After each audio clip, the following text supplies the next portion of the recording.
Mas Hensat, apakah ini memang sekedar bercandaan saja, pernyataannya iseng-iseng saja, atau jangan-jangan ada maksud hal di balik ini gitu? Revisi undang-undang untuk meloloskan hal ini atau bagaimana? Melanggar undang-undang nggak ya? Ya kalau mau revisi undang-undang revisi aja, tapi semua alasan yang disampaikan oleh kelompok yang ingin mendorong agar pemilu itu ditunda, itu semuanya betul-betul insulting atau meragukan kepintaran dan kepandaian rakyat Indonesia. Kenapa? Jadi dianggapnya rakyat Indonesia tuh bodoh semua gitu. Nah sekarang begini, apa sih alasannya? Misalnya momentum ekonomi, dipikir yang pinter itu semua yang ada di kabinet ini doang apa? Di Indonesia itu ada 270 juta bos orang pinter.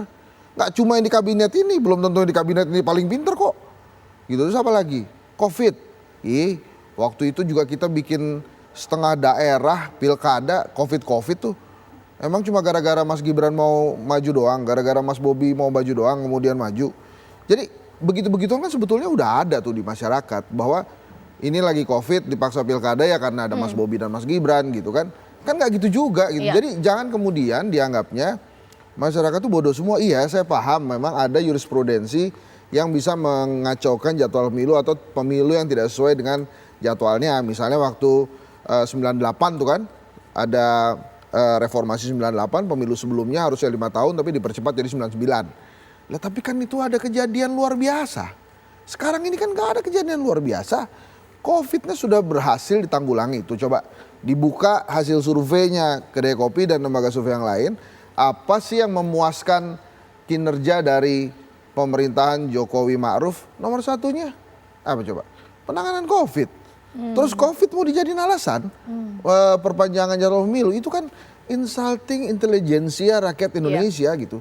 Jadi tolonglah tolong cari alasan yang lebih oke gitu. Jadi kalau misalnya kemudian ini lagi ada momentum ekonomi harus Jokowi, ya enggak lah. Jokowi pinter iya. Terus emang sisanya nggak ada yang pinter. Ya jangan gitu dong. Itu artinya melecehkan tingkat kecerdasan bangsa Indonesia yang lain gitu. Disangka rakyat Indonesia ini nggak ada lagi yang pinter selain orang-orang di kabinet dan pemerintahan, kan norak gitu jadinya. Jadi maksud saya, ayolah jangan kemudian kami-kami yang jadi rakyat ini dianggap bodoh semua gitu. Kalau emang ada yang nyuruh atau emang mau ada perpanjangan ya ngomong-ngomong aja sih. Ya, gitu kan kita tinggal ngomong nggak boleh gitu. Bang Daniel Johan, masa karena keinginan rakyat kemudian kita menyalahi undang-undang ini bagaimana? Ya kalau saya gampang, terima kasih Bang Henry, dicatat nanti jadi masukan kita. Ya itu kan dicatat. Ya udah itu masukan dari ada juga ternyata rakyatnya nggak pengen bahwa pemilu diundur gitu ya. Bang Daniel ini politisi handal juga. Dijawab Bang Daniel. Ya gimana Mbak? Dijawab Bang Daniel. Sebenarnya bagaimana? Apakah hanya karena ada keinginan dari sejumlah masyarakat, tapi harus menyalahi undang-undang? Udah ketok palu, udah syiar kok KPU bahwa 2024 pemilu? Oh tentu syarat pertama kita tidak boleh melanggar undang-undang itu nomor satu pasti, itu sangat disadari oleh kita. Sehingga sebelum ada keputusan yang lain atau proses pemilu kan tetap berjalan. Komisi 2 nanti setelah sidang dibuka akan tetap berjalan menjalankan tugasnya bersama KPU. KPU juga akan terus berjalan, mungkin akan ada pelantikan dalam waktu dekat KPU yang baru disahkan oleh DPR. Itu semua berjalan, tidak ada yang berhenti ya. Nah tetapi karena ini sudah disampaikan, tentu kami akan berkomunikasi dengan pimpinan partai di DPR, di fraksi, terlepas mereka setuju atau tidak, keberatan atau tidak, ya nggak masalah. Minimal ini kan menjadi semakin kematangan wacana kita dalam bernegara. Toh kita juga tidak mengharuskan ini terwujud. Kalau ini dianggap baik oleh sebagian besar dan itu menjadi keputusan, ya kita terima. Tapi kalau ini ada masukan yang lebih berharga, ada menyampaikan data-data bahwa ini tidak tepat, itu pun kita terima nanti.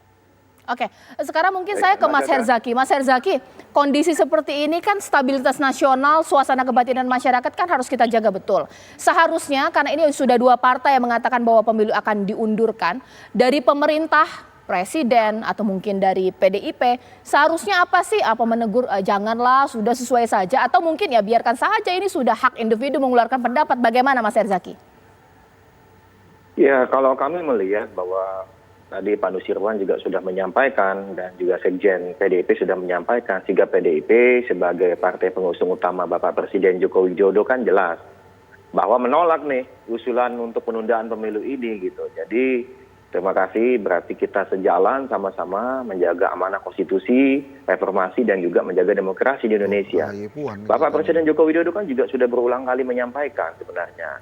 Harapan kami tentunya sebenarnya yang paling penting adalah bagaimana lingkar terdekat beliau sebagai koalisi pendukung seharusnya janganlah lagi-lagi membuat gaduh dan mengganggu kerja Bapak Joko Widodo dan timnya yang sedang fokus memulihkan ekonomi. Kami saja di luar pemerintahan saat ini getol berupaya agar ekonomi ini semakin pulih, agar rakyat yang susah itu terbantu. Nah ini tolong dong gitu, kami aja tidak di pemerintahan loh, tetapi kami berupaya sekali agar rakyat ya bisa semakin cepat pulih dari pandemi dan ekonomi semakin baik. Tolong dong gitu, yang di dekat Bapak Presiden Joko Widodo jangan malah mengganggu Pak Presiden gitu. Dan ingat, mohon maaf, satu lagi terakhir saya mengutip sedikit survei.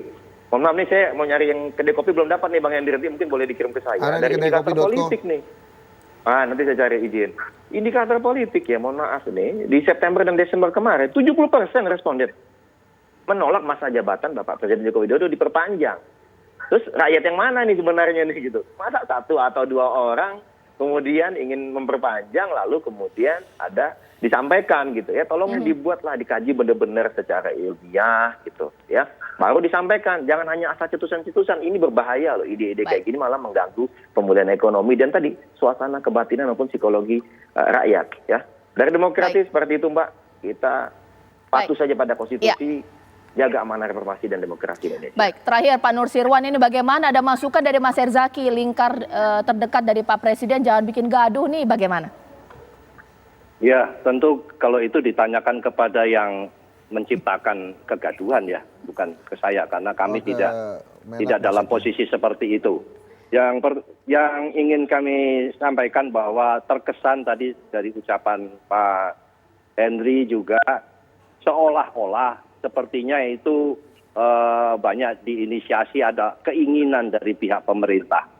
Tentu acuannya kalau disampaikan untuk sebuah pendidikan politik tidak bisa hanya tadi saya katakan dugaan atau kira-mengira, kira-kira dan sebagainya, jangan begitu, tidak baik. Maka kita tetap pada rel dan jalur konstitusi yang benar. Yang kedua tentu kita juga harus memberikan penghargaan kepada lembaga negara yang sudah memutuskan jadwal pemilu. Bagian dari menghargai lembaga negara, lembaga tinggi negara, karena ini keputusan pemerintah, DPR dan KPU, itu kan kita juga tidak, di mana mohon maaf kepada rekan-rekan bahwa sebetulnya itu juga sebagian besar dari partai ini juga ikut di dalam keputusan tersebut. Tentunya ya harus menghargai keputusannya sendiri, keputusannya lembaga negara, dan tentu pada yang terakhir, ini karena ini mungkin jatah bicara yang terakhir, saya mengucapkan selamat kepada Ketua Umum yang sudah menyampaikan usulan wacana tersebut, tapi tentunya ini tidak menjadi keinginan untuk jadi populer ya, jangan. Karena kalau untuk konstitusi dengan menggunakan acuan popularitas nggak bagus nanti untuk pendidikan politik rakyat. Oke, singkat saja 1 menit Mas Henry. Rakyat harus berposisi seperti apa dengan hal ini? Atau mungkin ini tataran elit yang menentukan nanti kapan pilpres dan juga kapan dilaksanakan? Ya enggak lah, elit itu kan dari rakyat juga. Jadi kalau ditanya rakyat mesti apa, ya rakyat justru harus menjadi garda terdepan penjaga konstitusi. Jadi kalau ada elit-elitnya begini yang senangnya bikin gaduh gitu ya. Kemarin ada Menteri Agama yang heboh azan dan gonggongan anjing lah. Kemudian sekarang mau ada yang mengusulkan mundur-mundurin jadwal pemilu ya.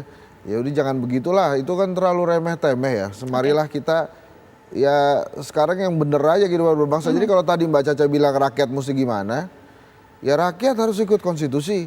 Kalau ada partai politik yang nggak mau ikut konstitusi, gak usah dipilih, partai politik banyak kok. Ini kedai kopi juga bikin partai juga lama-lama. Oke, terima kasih Mas Henry, terima kasih Bang Daniel, terima kasih Pak Nur Sirwan, Mas Herzaki, terima kasih. Nanti kita tunggu Terima bagaimana kasih. ini akan bergulir. Dan sesaat lagi pemirsa, saya akan hadirkan informasi mengenai Indra Kents, sang influencer ditetapkan sebagai tersangka. Seperti apa?